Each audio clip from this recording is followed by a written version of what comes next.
Krishna, everyone. A very warm and honored, respectful welcome to all of you.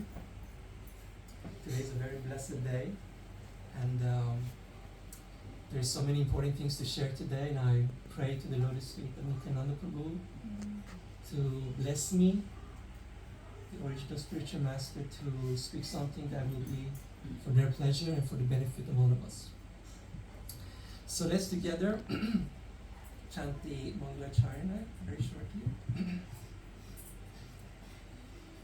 Om Jnana Timirandasya Jnananjana Shalakaya Chakshurunmilitam Yena Tasmai Shri Gurave Namaha Vanchakalpatarubhascha Vighasindhu Cha Patitanam Pavanebhyo Vaishnavebhyo Namo Namaha Nityananda Maham Naumi Sarvananda Pradam Param Harinama Pradam Devam Avaduta Shiromanim Namo Mahabhadanaya Krishna Premadayate Krishnaya Krishna Chaitanya Namne Gauratashe Namaha.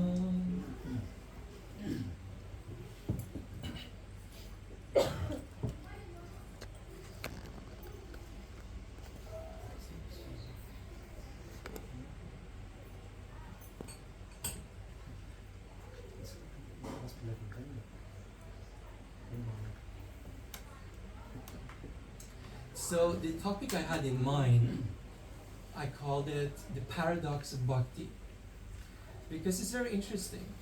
When we encounter the path of bhakti, we are confronted with a surprising contradiction, that it is at the same time very simple and sublime, but also very difficult to perform. The application is difficult. Prabhupada writes in Srimad Bhagavatam, the process is simple, but the application is difficult.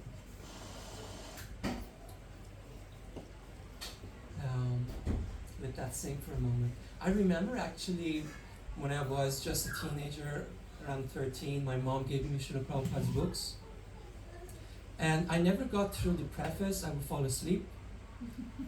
I was reading this small book, Nectar of Instruction. Very small book, but that's too much philosophy. But then I got to read Srila Prabhupada the Lamrita, I got a feel for Prabhupada. And then when I was around 14, I started reading Bhagavad Gita. So that year I finished Bhagavad Gita.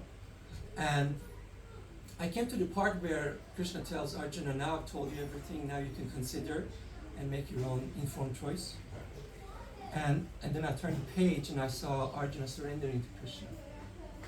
And somehow or another the inspiration came into my heart, I should do the same thing. If Arjuna surrendered to Krishna, I should surrender to Krishna.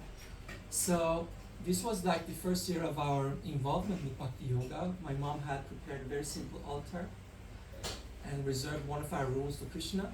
So I went before that simple altar. It was a black and white picture of Krishna, cut from the Krishna Svar. So I started doing my sun salutations, the yoga sun salutations. And I was going, I surrender, I surrender. That was my idea of dedicating myself to Krishna. And what's interesting is that after that, reading Prabhupada's book became more pleasurable, because in every page, Prabhupada would glorify the pure devotees who had surrendered to Krishna. And I thought that applied to me now, because I had surrendered, in fact, to Krishna. But what's interesting is that as I started paying more attention and understanding the philosophy better, one day I had a shock, and I realized that the rascals that Prabhupada would talk about also many times, he was actually talking about me. Because it's easy, like, you have an idea that I have surrendered, but then sometimes there's a difference between the choices that you actually make, how you live your life, versus the idea you have. So I realized that there are many conditionings that are not so flattering, right? And then I started gradually understanding the difficulties. Some things, some of the difficulties are time-bound, so like you're not aware of what is conditioned, what karma you have with you sometimes. At a certain time it comes out and overwhelms your consciousness. So in the beginning I thought I was better than Bhaktivinoda Thakur. Because Bhaktivinoda Thakur in his prayers would say, like, all the time, I cannot control my tongue, I cannot control my senses, you're my only hope. And I was like, I can control my mind, I can control my senses. But then fast forward a couple of years and I'm like, I could realize how hard it is to deal with some of these things. So it is true what Prabhupada is saying, that the path is, bhakti is very simple. It doesn't demand something really impossible or hard from you. In one purport, actually this is from Krishna book, Srila Prabhupada writes, by constantly chanting the Hare Krishna mantra and remembering the transcendental pastimes of Krishna, one can be fully in Krishna consciousness and thus make his life sublime and fruitful. Right? It's pretty natural. It's like you're building a personal relationship with the Supreme Personality of God. It's all about expressing affection, building a relationship. So it's only natural to ask, if the process is so simple and straightforward, why is it so difficult? So the difficulty is, of course, because there are many ways to get distracted and lost and delayed on the path. I had this image I saw, and I tried to refine it. I think it depicts, in a humorous but also very telling way, the situation.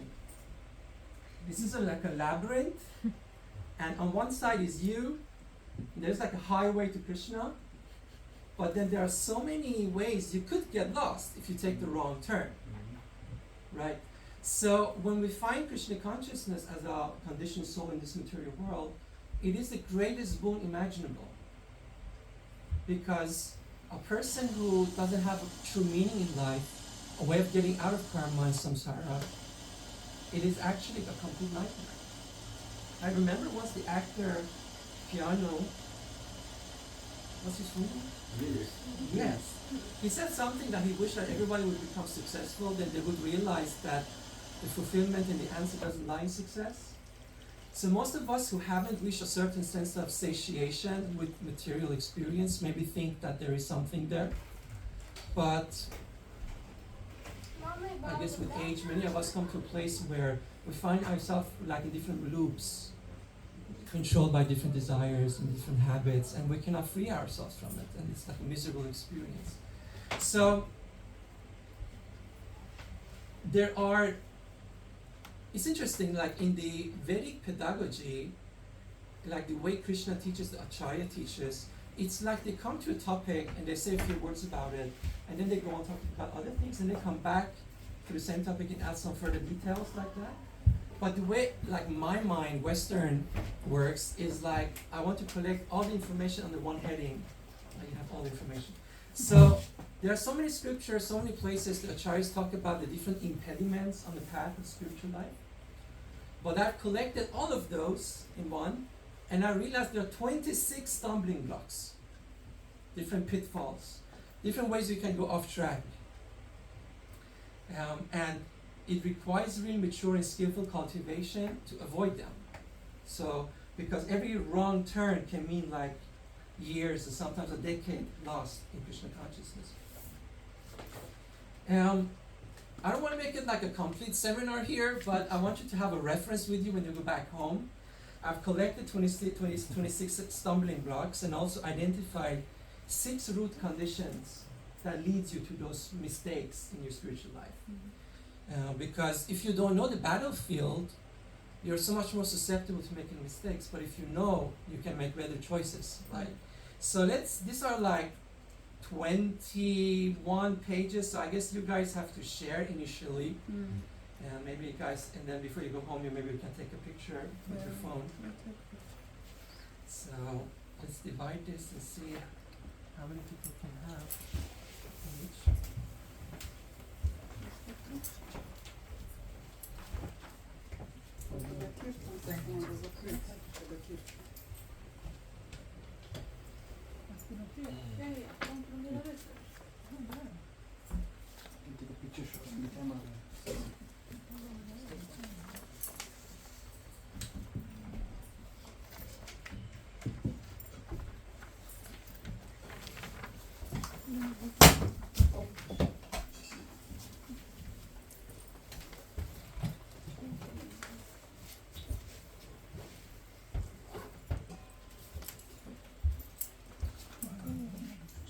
Most people have the reference to start, okay? So I'll quickly just read the 26 items, maybe just to have an overview here. It starts with not being afraid of Maya. Interesting enough. Prabhupada said the only difference between me and you is that I'm afraid of Maya. I'm always praying to not fall down. Offenses, of course, is very famous. Hostility, disrespect, etc. Bad association, wrong impressions. Sense indulgence, when you like too much sense gratification beyond what you need. Misconceptions means all kinds of ignorance and mistaken ideas. Mundane cravings are like conditioned ego agenda. It's interesting, we're gonna see like your heart wants something but your mind wants something else. Ostentation, who knows what ostentation means, the word ostentation? It means like advertising yourself, right? So ostentation means like boastfulness. You're trying to showcase your small partial attainment of bhakti. Mundane aversions means like personal dislikes. Overexertion, working too hard so that you're just overwhelmed and exhausted and burned out, so you have no energy for Krishna consciousness or spiritual life anymore. Discontentment, you're dissatisfied in mind and heart. Restlessness, lack of calm, stillness. Idle topics and talks. And maybe I allow the rest of the list. Bhakti Prabhu, maybe you can read that for us from 13. Doubts and indecision. Number 14, mechanical blind following. 15, negligence and failure of sadhana. 16, compromise of exclusivity. Yeah, this means like you give more time, energy, and attention to secondary processes besides Krishna consciousness. 17, impersonal approach. 18, fearfulness and anxiety. 19, afflictions and infirmity. What means infirmity? It's like disease. So physical and mental diseases. Imbalances. 20, forgetfulness. 21, bad qualities. 22, inattention and distractedness. 23, self-deception and cheating. 24, lack of resolve in duty. 25, overconfidence. 26, laziness and inertia. Yeah. It's a overwhelming list, and you could talk a lot and unpack it like that. But the idea is that as long as these potential dangers are not recognized, then they can derail you, and you can waste a lot of time. I can speak from experience. Because sometimes you have certain temperaments, certain weaknesses in your personality, and sometimes those things can become a habit. Like I remember my mom would say, even as a child, when they would turn on the TV, I would like completely lose myself. I was still sucking on my pacifier and just completely absorbed in the TV. So I have this temperament of getting fully immersed and like fused, with what's going on, the story like that. And then, of course, Maya used that so many years in my life as a way for me dealing with stress, my downtime. It's like somebody needs a cigarette, I needed something to watch to be able to cool down. And then so much waste of time is there, bad associations there. So sometimes it's so dangerous that Prabhupada says sometimes, these dangers can enter like a needle, but then they come out like an elephant, and then, or like a snowball that gains a momentum, becomes bigger and bigger, and so difficult to stop it after a time. So this is why all the saints of the past have cautioned us. There is a famous verse in Katha Upanishad says, Utishta Jagrata Praptivaram Nibodhata, which means that wake up, get up, and try to understand the immense good fortune you have received by becoming connected with Krishna consciousness. But then the rest of the verse says that the hard regulations are sharp as the edge of a razor. So like when you're shaving yourself, a little inattentiveness, you can cut yourself and get blood like that. So the process makes great demand for skillful avoidance of these elements that are harmful. And to quickly connect to the root conditions that opens the door to these bad qualities, you could say that the main culprit is the illusory energy, is Maya. Because Prabhupada said that when you start spiritual life, it's like you're declaring war against the illusory energy. She is the goddess of this world, right? So, I would like to just open the dialogue here shortly and see, what do you think? What are some of the strategies of Maya Devi which she uses to attack you, to derail you, to try to test your sincerity? What comes to your mind when you think of Maya's strategy when you get serious about spiritual life? Think about it for a moment.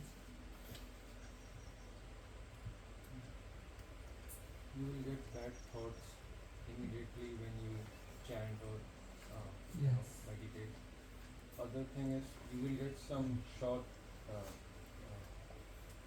things which you need to do, and you feel that are the most important thing at that point of time. Although when you meditate at that time, otherwise it will not come. Interesting. Very nice. Thank you so much. Yes. Go ahead. I think the most dangerous is that if you start your serious to be bhakti, Right. then you can serve devotees Right. or Krishna, but actually you serve you still, Interesting. and that is the, I think, Yeah. problem. So Because you think you're serving devotees, but you're actually serving your own ego. Interesting. Maya means misperception, right? So you misperceive things. Even Mahaprabhu says they're like bhakti lata beach, and that there are other weeds that can grow at the same time. Thank you. Yes, Maharaj.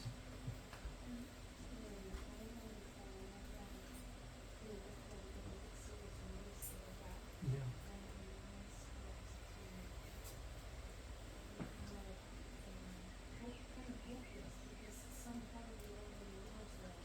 Interesting.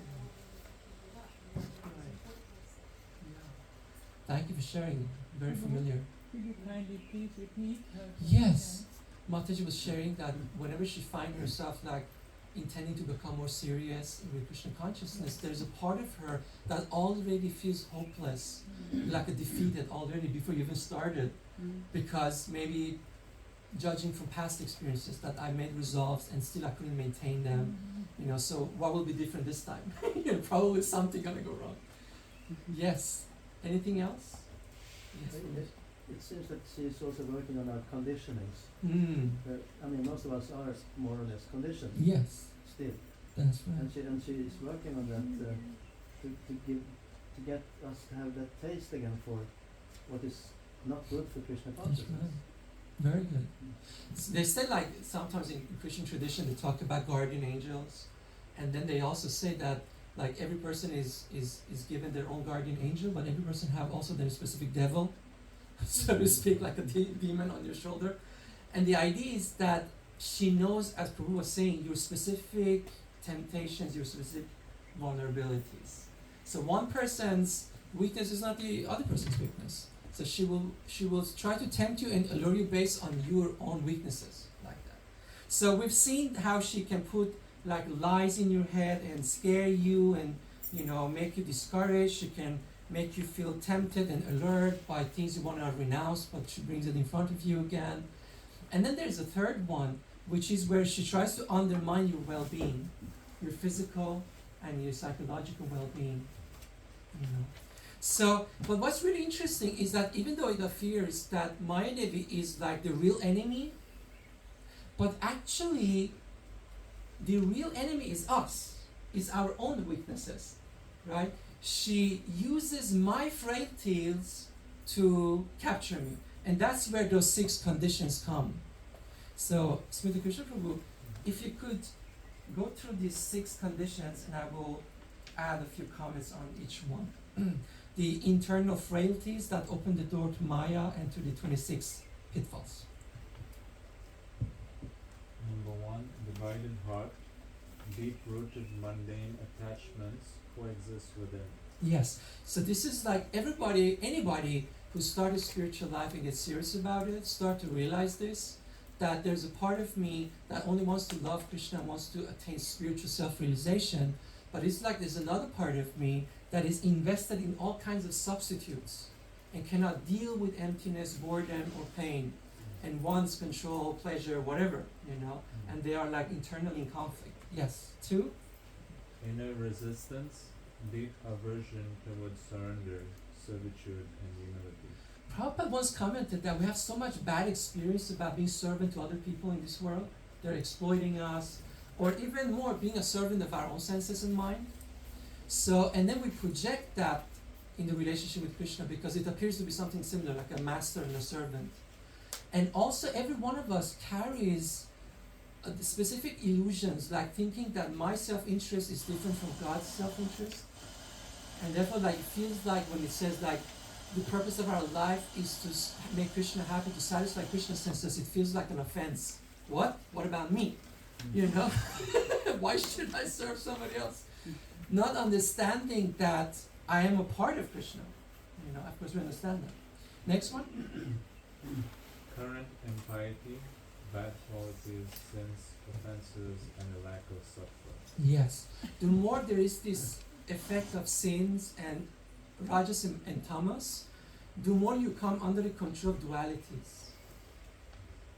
Because to really make breakthrough in Krishna consciousness, you have to be able to commit to pleasing Krishna and the Vaishnavas and Guru, and keep your commitment no matter the climate of your mind and your emotions and your circumstances.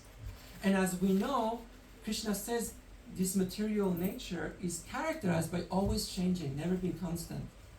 So the weather is nice, then the clouds will come. People are nice, they get into bad mood. You feel like in a state of flow in your service, and then suddenly you feel imbalanced. Like, things change all of the time. So the more you become free from previous sins, Krishna says, you're able to make solid vows and not break them. Your determination becomes solid, so that you are not controlled by circumstances.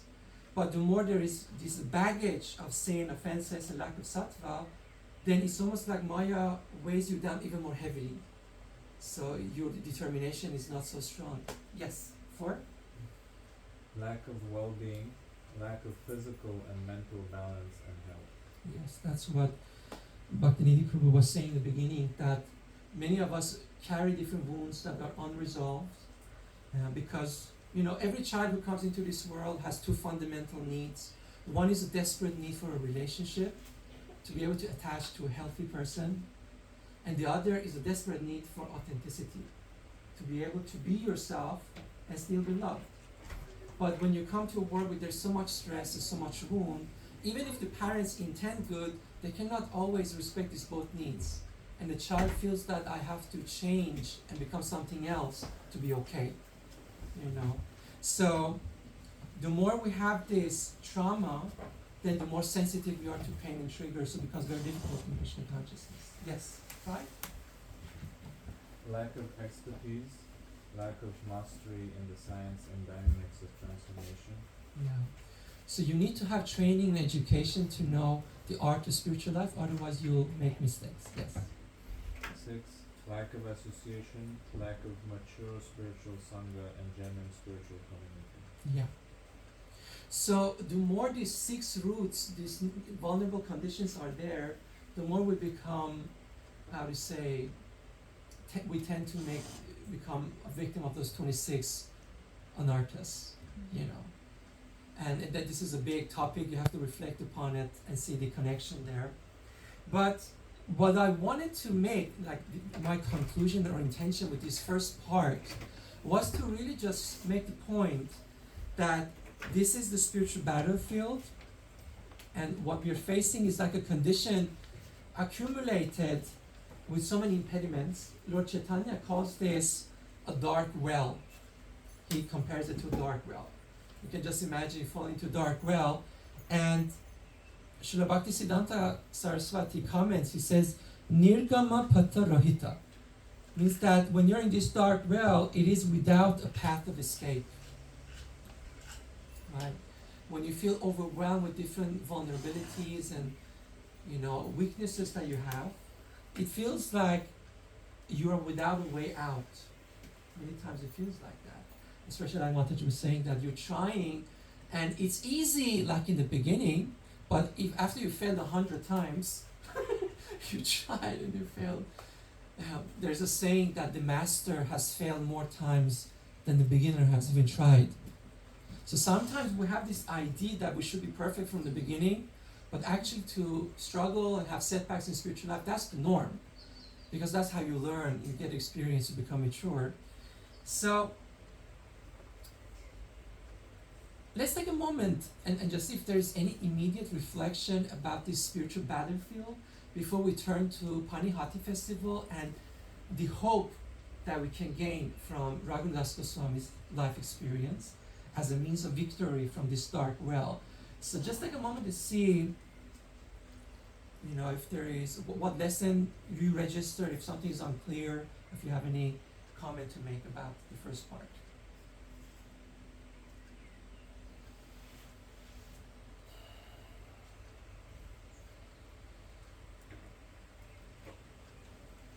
I think that you must be going to be authentic. Right.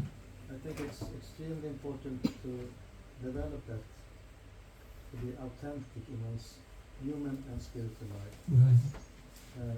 It may take some time, of course, but if one are maturing, one can more and more reach that place when one are more oneself, so to That's say, right. both as a human being and as a person who is trying to become Krishna conscious. That's right. God. Thank you so much for that. And Bhakti Prabhu, will you just comment on that a little more? Why that authenticity is difficult? And why is it so important? It can be that we are afraid. We are afraid to show that we are not so advanced in our spiritual life as the surrounding things. Right. That could be, that's just one perspective in the whole thing. We are afraid. Will they see that I'm not so advanced in my spiritual life as I'm showing up? Yes, exactly. That can be a thing. And there is also like an anxiety about being good enough or maybe being rejected or abandoned because of maybe falling short of the ideals like that. Yeah. I still have weakness. Yes, I'm still struggling, maybe privately with different challenges still going on. And actually, that's actually what's the most common thing. So it's so really weird that we hide it, everybody, because that's the most common thing we have, is our human nature. We're trying to advance. And that's the danger, like Prabhu was saying, the trauma, that we bring it into Krishna consciousness where it doesn't belong.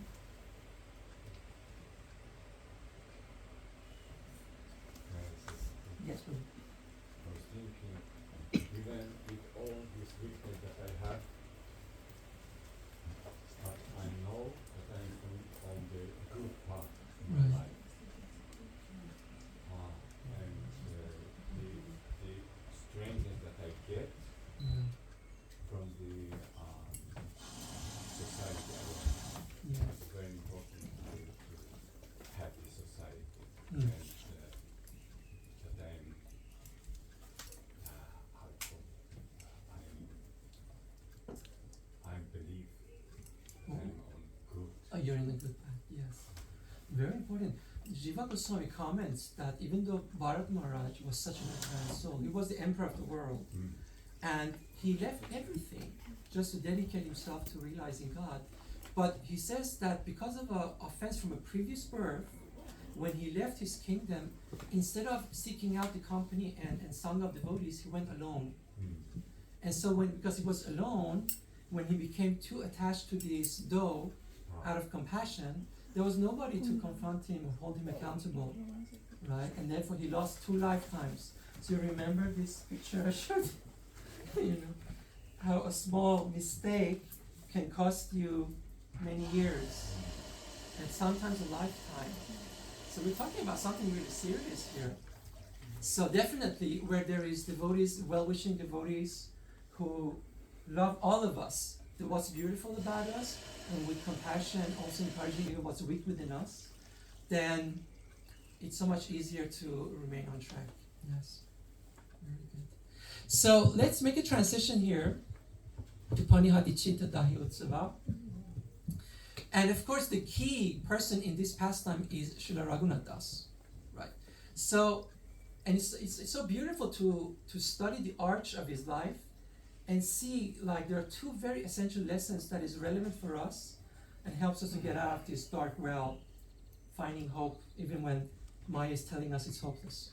So when Raghunath Goswami was 16 years old, through the arrangement of his guru, Sri Yadunandanacharya and Balaramacharya, he got to meet Srila Haridas Thakur, and he got to also, for the first time, meet Sri Chaitanya Mahaprabhu in Shantipur.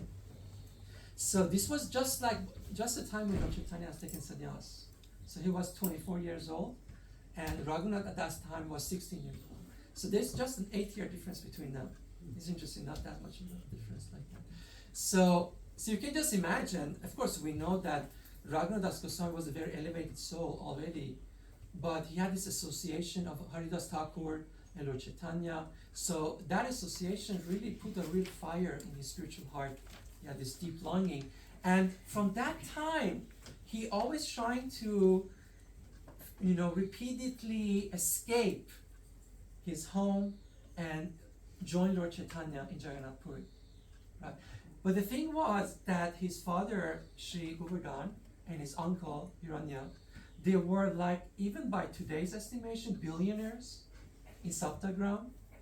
And Raghunath was their only heir, so to speak. And he was such a nice character, wonderful person. And so he would, like, escape, and they would send the guards and bring him back home. And this went on for 3 years. He would, like, escape, they would bring him back home, and escape, they would bring him back home. And then when he was 19 years old, then after 3 years, he met Lord Chaitanya for a second time. So this was after Lord Chaitanya was coming back from Vrindavan. So, and Lord Chaitanya would often go to Shantipur because that's where Sri Advaita Acharya was. And Shantipur and Sapagram, it's like, by today's car, it's like 1 to 2 hours. But by that time, it would maybe take a day, to get there walking or boat like that. And Lord Chaitanya gave a very unexpected instruction to Raghunath Das Goswami at that time. He warned him about monkey renunciation. Who is familiar with the expression monkey renunciation? Markata Vairagya. Has anybody heard this expression before? Do you know? Yeah, it is like showing off. Showing off your renunciation. Yeah, And what's wrong with that? it is not genuine. It's not genuine. So internally you're attached still. Mm. Exactly. So Raghunath Das Goswami wanted to leave, and Lord Chaitanya told him not try to make a premature show. Lord Chaitanya told him to remain externally responsible, but internally try to cultivate detachment and always remain Krishna conscious. So Sri Bhaktivinoda Thakur defines Markata Vairagya like this. Markata Vairagya grihasta pakshe vairagi vesha dharana kariya tha kake Markata Vairagya bole. Monkey renunciation refers to adopting the external dress of a renunciate while remaining in the householder condition. So externally you look like a renunciate, but your surrounding, your lifestyle is like a householder, like that. So, and what's really interesting, we know from the description of Raghunath Das that he was actually internally renounced. So why do you think Lord Chaitanya gave him this instruction? Because he was, like, Lord Chaitanya was not criticizing his internal state, right? But at the same time, he was giving this instruction, don't try to be like a premature monkey renunciate.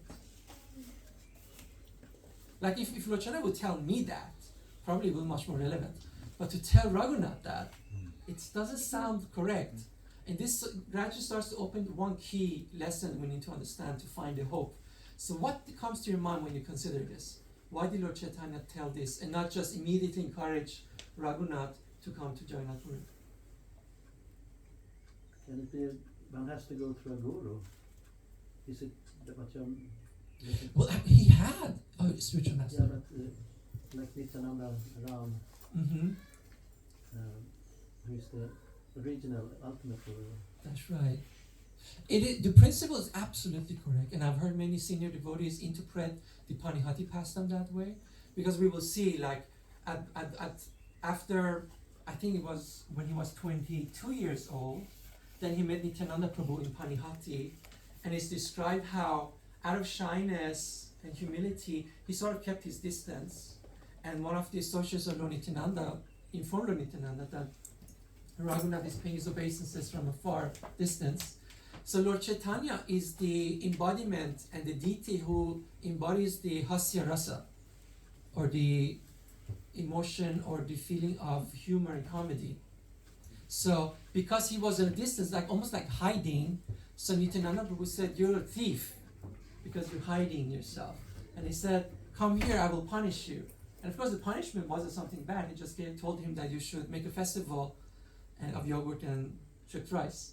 So sometimes I've heard devotees say that the reason Lord Nityananda called him a thief is because he was trying to get Lord Chaitanya without Lord Nityananda. But that's not completely accurate, even though principle is correct, because he already was a sincere disciple of Yadunandanacharya, who was a disciple of Advaitacharya. So the Guru Parampara principle was intact, right? So one way of taking that pastime was simply of jovial nature of Lord Nityananda. He was just making joke. You're in the distance, you're like a thief, come here, I will punish you. So it wasn't serious. So when we'll come to that, any other consideration why he would say don't try to avoid Markata Vairagya? Yes. Lord Chaitanya wanted Raghunath Das Swami to go back to his family. Mm-hmm. And on the outside, he should just act like any materialistic person Right. and take care of the Business. riches Yes. and etc. And some debts and some Muslim was coming and That's right. to get the money like that. And but he wouldn't be able to do that if he was just running up and doing austerities or whatever, Sure. like that. Yeah. It would appear that would be his preference, to just skip all distraction like that and just go with Lord Chaitanya. But as we will see, this is a very interesting thing. Sometimes you might be actually qualified and ready, but the time has not come yet. So Krishna is in charge of the timing. And sometimes the reason, even though you're sincerely praying to Krishna to free you from some distraction, some entanglement, there is still certain lessons that you need to learn. There's a certain maturity that needs to take place, because to pray the way Raghunath prayed to Nityananda Prabhu, it's not something you can do just through choice or through willpower. You have to go through some struggle and through some experiences to get that depth of sincerity, of really praying that intensely. So as we will see, he had to wait those years, and that just sort of inflamed his eagerness, so that when he joined Lord Chaitanya, he stayed with him for 16 years, and then when Lord Chaitanya left, he went to Radhakund and stayed 40 years there, and then he left his body when he was 92 years. So the fire of his Krishna consciousness was like ablaze, and maintained his commitment his whole life, like that. So I will just read the exchange here before we unpack a little the secret of that hope. So Lord Nityananda, when he saw Raghunath Goswami, he said, "Thief, so you have appeared before me. Come, today I shall punish you. You are just like a thief, for instead of coming near, you stay away at a distant place. Now that I have captured you, I shall punish you."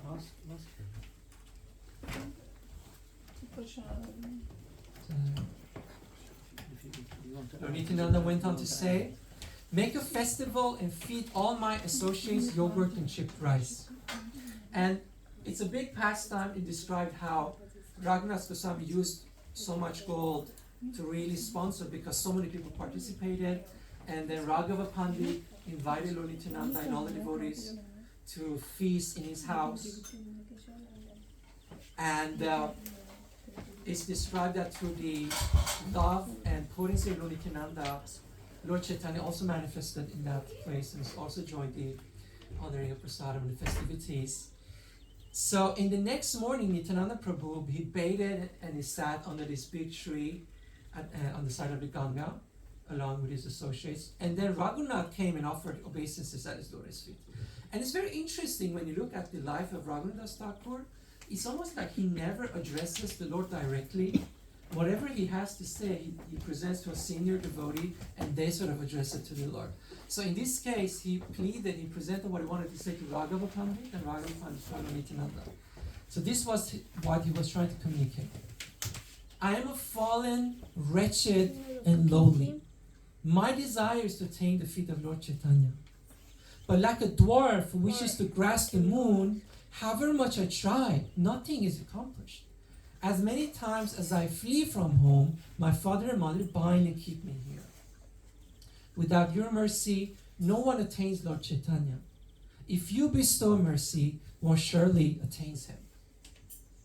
I'm just sort of reading the verses here, but you can just imagine the intensity of his feeling, where he really tried to get away from this entanglement, and he never worked. And he had like that dividedness, that you're entangled, but you really want Lord Chaitanya. So hearing this, Lord Nityananda smiled and addressed all the devotees. And he said that actually Raghunath, in terms of material enjoyment and opulence, he's at the level of Indra. And his wife is like an apsara. Jai Shishi Radha, no, Shishi Nitai Gaur Sundar ki Jai. He says, but by Lord Chaitanya's mercy, he does not value it. All of you bless him that he may attain Chaitanya's feet. Then the Lord called Raghunath near, and placing his feet upon Raghunath's head, he began to speak. So this is the Lord's intervention. And he says, now go peacefully to your own home. Very soon, without obstacles, you will attain Lord Chaitanya's lotus feet. So two things are very important here. One is that there's a transition in Raghunath's consciousness from effort to grace, which is very important. In the beginning, he would rely on his own effort, but now recognizing his own defeat, he could really deeply, authentically pray to Lord Chaitanya and to Lord Nityananda for intervention. So Lord Chaitanya, then later when Raghunath joined him in Jagannath Puri, Lord Chaitanya affirmed this, and he says, when a living being is attached to material entanglement, he cannot abandon it by his own power. Sometimes it's like that. But Krishna's mercy is stronger than everything else, and it has pulled you out from this pit of material enjoyment. Right? So Srila Prabhupada comments on this, and he says, according to the law of karma, everyone is destined to suffer or enjoy according to a certain material standard. But the mercy of Lord Krishna is so powerful that the Lord can change all of the reactions of one's past karma. So maybe based on your own baggage, you're not able to disentangle yourself from certain habits. But Lord Chaitanya's power can sort of supersede that. And that's why Bhaktivinoda Thakur writes in Chaitanya Shikshamrita, he says, petition and pray before the Lord on a daily basis for the strength to cast out all unfavorable tendencies. And he says, if your prayer and feeling becomes really deep and intense, then Lord Chaitanya will intervene and set you free. But many times when we're praying, it's almost like we're praying in the third person for somebody else. It's not really deep and personal, right? And maybe you could see some explanation for that in trauma symptoms. Because if you have some old wounds that is unresolved in your heart, in your consciousness, in your body, so they say that the way you've learned to cope as a child is to dissociate from your feelings, dissociate from the pain, disconnect yourself from your body, from your heart, to not feel the pain of trauma, right? So that makes it very hard to really connect with your passion, with the depth of your prayer, because you're sort of disconnected from your heart, right? Because you got one heart. So if you put the lid on your pain, you're also putting a lid on your joy and on your intensity of prayer, like that. So Lord Chaitanya says that if you can go to the experience and pray very intensely and heartfelt way, then that can become a source of devotional service.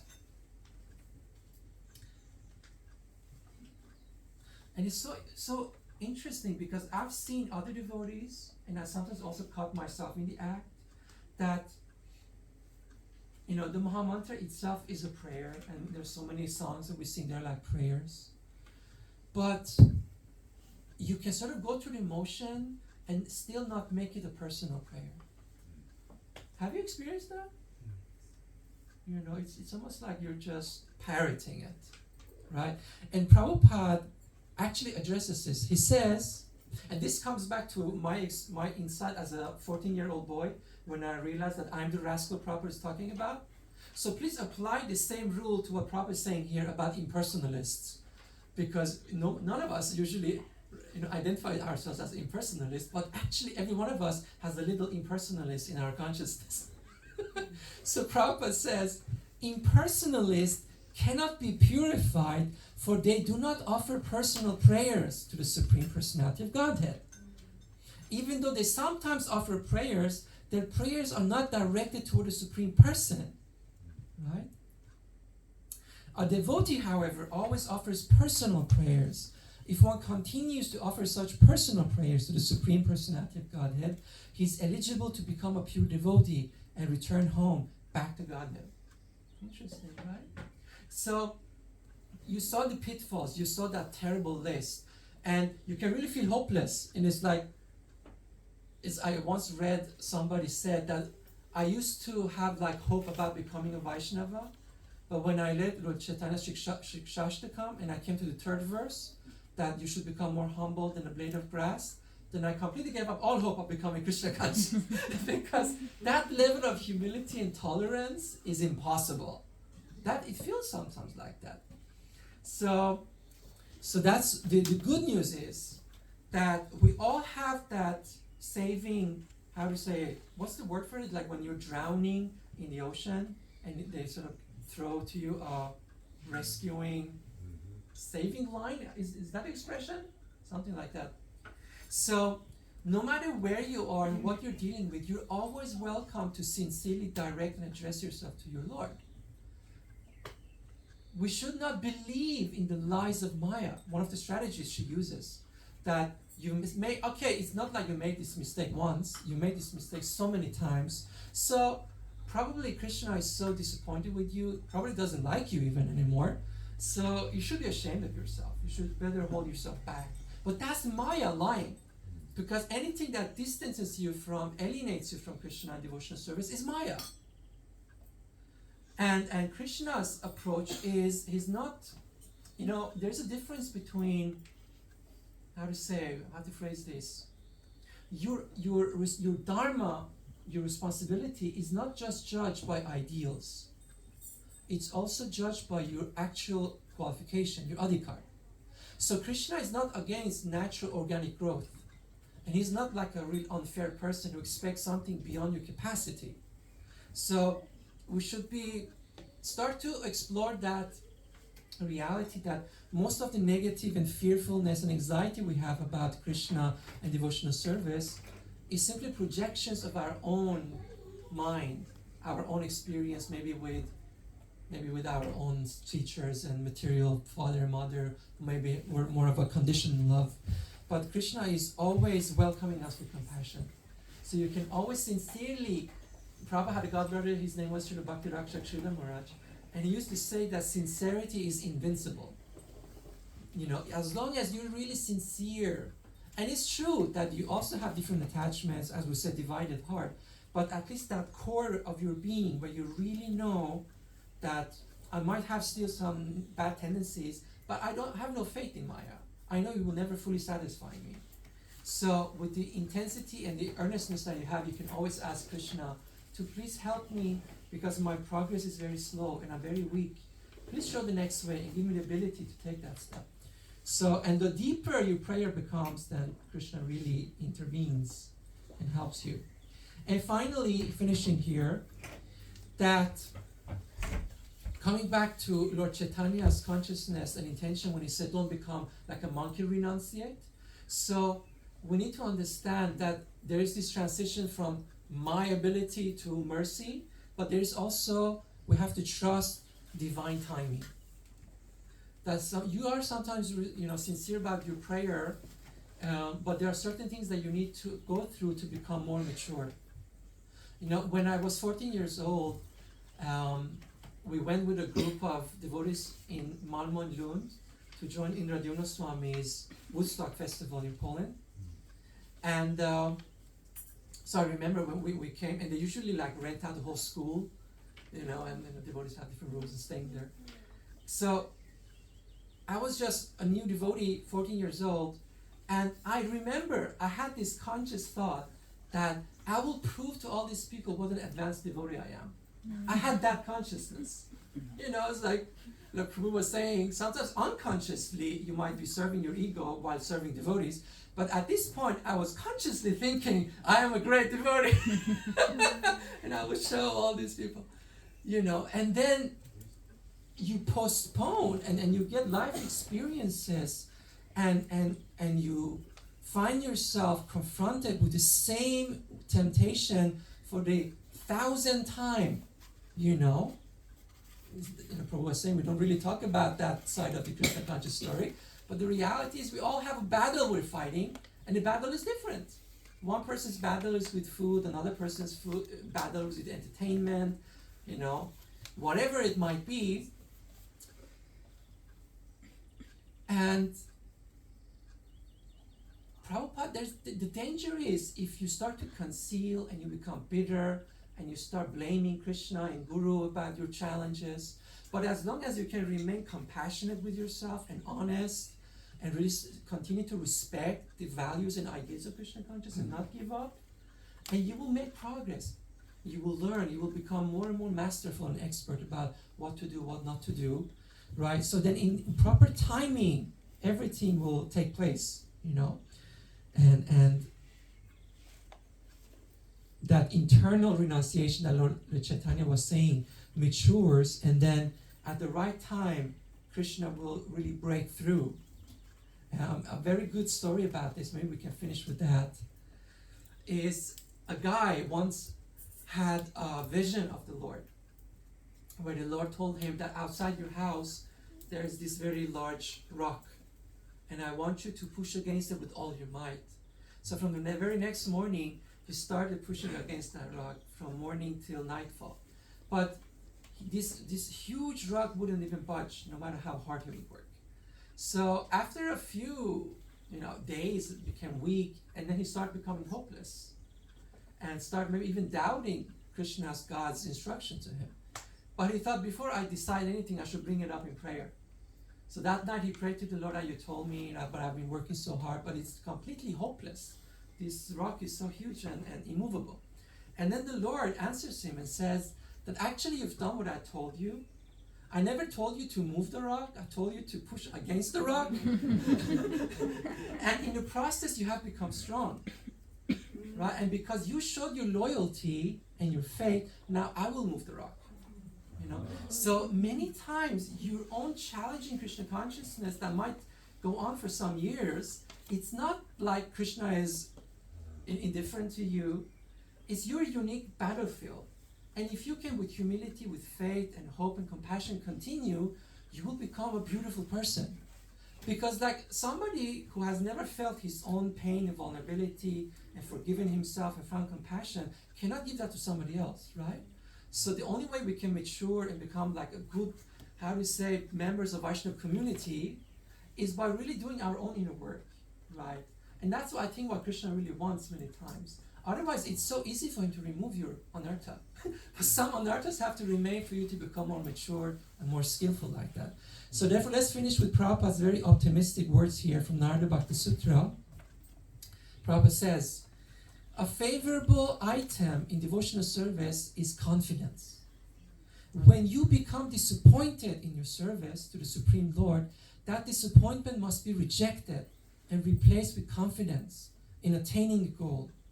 The devotee should patiently follow the rules and regulations of devotional service so that the day will come when he will achieve all of a sudden all the perfection of bhakti. He should not lament for any loss or any reverse in his advancement. This patience and confidence are positive items for advancing in devotional service. Srila Prabhupada ki Jai. So it's really hopeful. It's difficult, but it's hopeful, And as long as we can encourage each other, remind ourselves of the truth, there's always hope, you know. So let's just take a moment and see if there's any immediate question or comment before we, I guess the next part of the program is round of japa. Is that what you usually do? No, I think today we will have the song. Oh, all right. So there was preparing. Yes. Jens Prabhu and his mother Marianne, Right. they will perform a song that is, Wonderful. for us it's coming yearly. Wow. But we love that song, so is Jens around? Yes. Right. So looking forward to hearing that. Yeah. So let's just take a minute and see if there's any comments or questions. Yes, Prabhuji. Yeah, I'm sitting and looking at all these stumble blocks and, Right.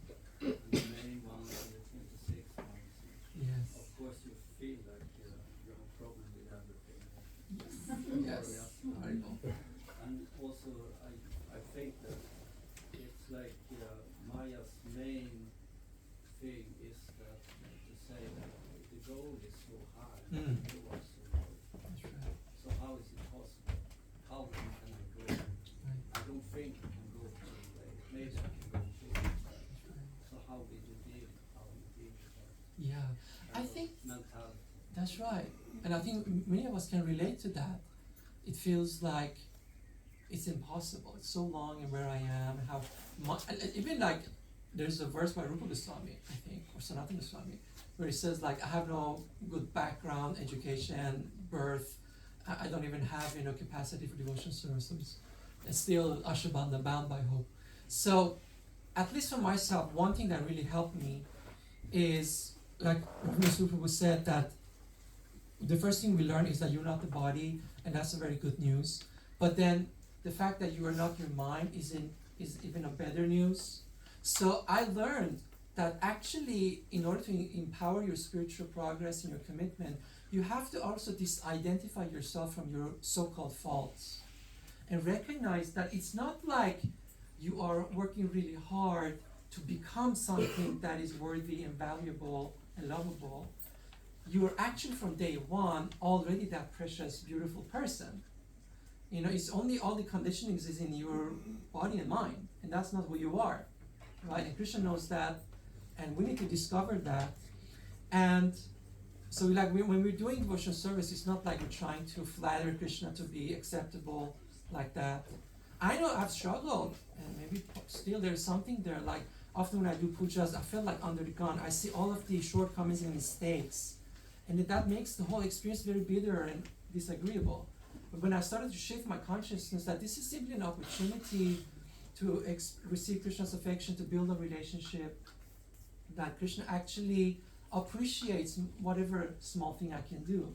Have an outlook of gratitude and optimism, much more encouraging about devotional service. So I think one thing that really helps is that maintain that positive outlook, knowing who you really are, and that's actually what Krishna sees. And Jiva Goswami also says that all these apparent impossible obstacles, all of them will burst like bubbles the stronger your determination becomes. So we know this story about when Lord Chaitanya manifested Mahaprakash. Lord Chaitanya is often in the mood of a devotee, but for 21 hours he manifested himself as the Supreme Personality of Godhead. And he invited different associates, and he revealed their previous life and gave them all kinds of benedictions. But one person was not invited. Anybody knows who that was? Among the devotees? Sachimata. That's very good. That's another instance, actually. So actually, there are two cases. So that is true. There was another case like that. So actually, two very good, Shachimata. And that reason was because apparently Shachimata had said something offensive about Advaitacharya. When her son had taken sannyas. The other person was Mukunda, who is actually incarnation of Tulasi Devi. So it's not anybody ordinary, Vrinda Devi. Right? But Lord Chaitanya said that I don't want to even see this person because this person doesn't have any integrity. Because when he's with devotees, he shows humility and bhakti, but when he's in another company, he adapts and he starts praising other processes. He doesn't maintain his commitment to bhakti. So then Mukunda conveyed through Srivas Pandit, like, will I ever see? So Lord Chaitanya said, well, you will have to take 10 million lifetimes more, and then you will get me. So most of us would commit suicide at that point because it's like 10 million years. But Mukunda started dancing ecstatically because he had full faith in how precious Krishna was, and he was now convinced that I will get Lord Chaitanya, just a question of time. And then when Lord Chaitanya saw that, he said, bring him immediately. So we should never we should recognize the impediments and be honest, but we shouldn't give them more credit than they deserve, because compared to Krishna's power, they're like small potatoes, as we say. That's why I think when you look at the pastimes of Krishna killing the demons, sometimes it's like disappointingly short. It's not like the Lord of the Rings, expanded, unpacked, and really adventurous. It's like a demon came, he was so loud, his tail was like in the clouds, and then Krishna killed him. Okay, and then went and had the picnic, So Krishna is never intimidated by any material obstacles. That's what Lord Chaitanya was saying. His power is so strong. So never say to Krishna that my problems is so big. You should tell your problems that my God is very big. And be hopeful and convinced.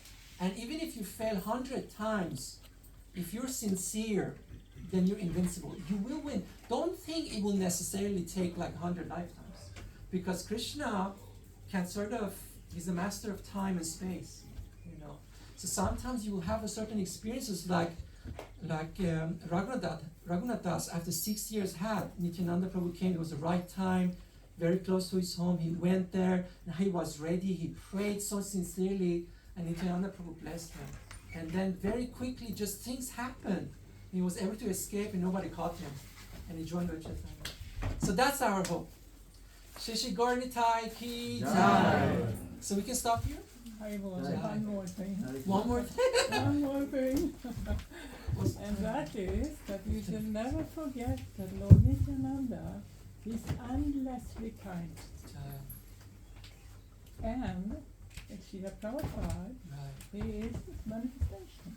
That's right. So don't forget that. In all these discussions about our minds and obstacles and whatever, Nityananda! That's right. Lord. That's right. Thank you so much.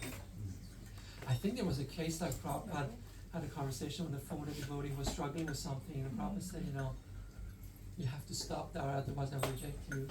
And then Tamakrishna was asking him, will you really reject him? And then he actually quoted that whole thing, that Lord Nityananda's mercy is unlimited. It's actually not, but I was just saying that to hold him accountable.